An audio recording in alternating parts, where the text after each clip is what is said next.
welcome to our next Coach Box Chat. We have our lovely nutrition specialist again, dietitian, May Reed with us, and we are going to be discussing nutrition meetings and what they look like at the group. Yeah, so we offer that service here. Yeah. So often when we do no sweat intros, that's one of the common questions we get is, do you guys offer something like a meal plan, or how do I go about that? And then we often offer the nutrition services that you do. So how does one kind of get in contact with you, and how does that kind of work when you're referred to a new member that is looking for some nutritional guidance? For sure.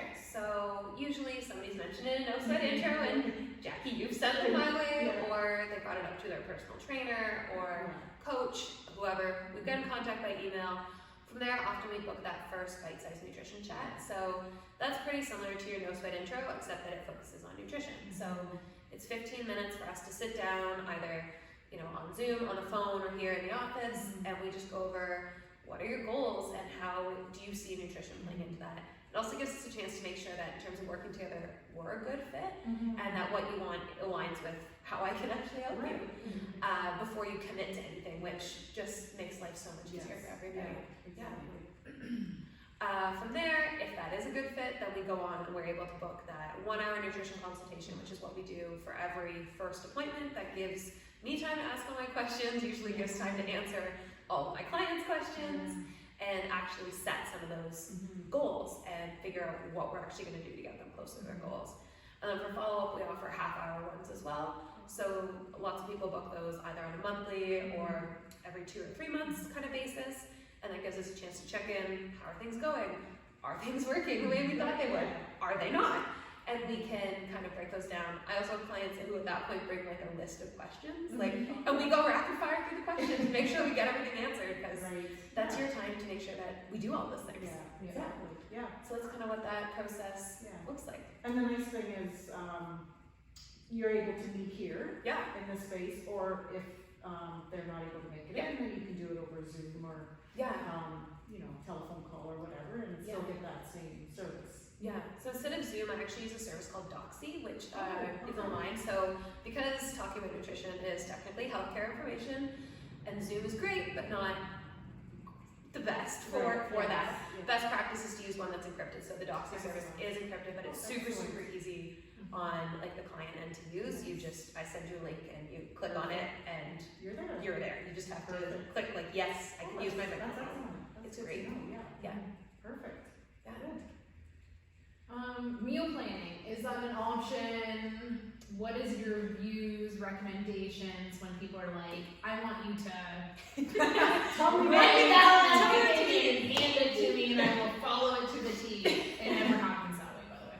So you're kind of answering the question, right? So we used to offer, as part of our initial nutrition consultation, that we would write you a meal plan.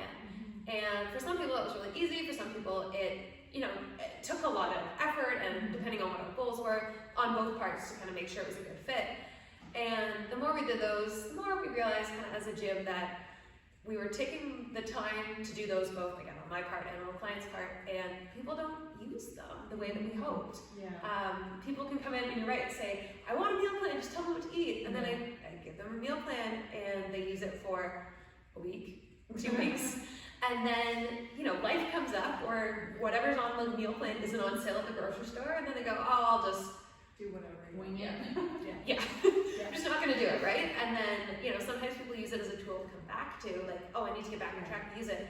But same thing, it's kind of always on and off. Whereas if we can set nutrition goals around, in the last video we talked about that plate method, give you tools and habits that you can use at most of our meals, you're more likely to use that than a beautiful, pretty meal plan that I've written. And I think it's educational too for the person to think, okay, I'm going to focus on this protein, I'm going to add this carbohydrate, I'm going to add this fruit or vegetable after, and to complete my meal. Instead of you telling them what to do, they actually take the initiative and learning to do it on their own, which in the long run will be more successful for them. Foods that they're actually going to eat. Because exactly. For some people, if May Reed was like, hey, you're going to eat fish 2 days a week. Right? Some people are going to be like, I'm out. but I don't like fish. Yeah. Like, I'm not gonna eat this. Yeah. Well, and when we did the meal plans, we were always really good to add. Like, I always ask, are there foods that if I put this on here, you're gonna never do it? And we wouldn't do that. Right. So it wasn't necessarily the biggest barrier, but you're right. Sometimes things would come up and be like, oh, I didn't tell her I absolutely hate mushrooms. Yeah. But mushrooms, Right. I don't like mushrooms, so they probably weren't on the Yeah. meal plan because I just don't think of them. But Yeah. that's kind of why we've gotten away from it. But I'm always happy to help people kind of walk through doing a little bit of their own meal planning, like brainstorming and working through it together. That can be a really good use of those half-hour ones, like if you want to do a rough weekly meal plan of your suppers or something, so that you don't have to think about it. Come up with lunch options. Yeah, exactly. That's going to be a better use of my time, their time, to make sure that we're actually giving people better tools. Yeah.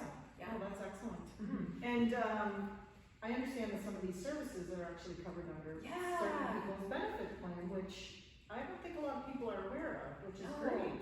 Yeah, so a lot of extended benefits programs that you may be covered by do sometimes cover dietitian services or like general health. There may be a category that you can put it in. So while we don't do direct billing, I can always give somebody an invoice that has my like college registration number and anything they would need, so that they can submit it to their benefits and hopefully get a good chunk of that money back. Yeah. And if you look at your benefits and you know you want like ongoing dietitian support over the year, we can figure out, okay, you have X amount of money for the year. Right. What can we do with that? And we can make sure that we're making good use out of it, not going over and above, and then restarting again the next year. Oh, that's Yeah, so great. definitely, Yeah. if you have benefits, check them. It's and definitely see. worth checking out. Yeah. And that's always the first thing I say in like a bite-sized nutrition chat is, but when you go home, go check and see if anybody who you're covered with has benefits that cover them. Yeah. Yeah. That's great. Perfect. Yeah. So if anybody wanted to get in contact with you, you just email info@degrefitness.com, and then we can actually just send over the information to you. I'm gonna say I'm gonna send it to set the up an info and appointment. that's me. Yeah, perfect. Yeah. All right, well, thank you again for joining us. Thank you. Appreciate it, and hopefully this was a useful tip for you guys.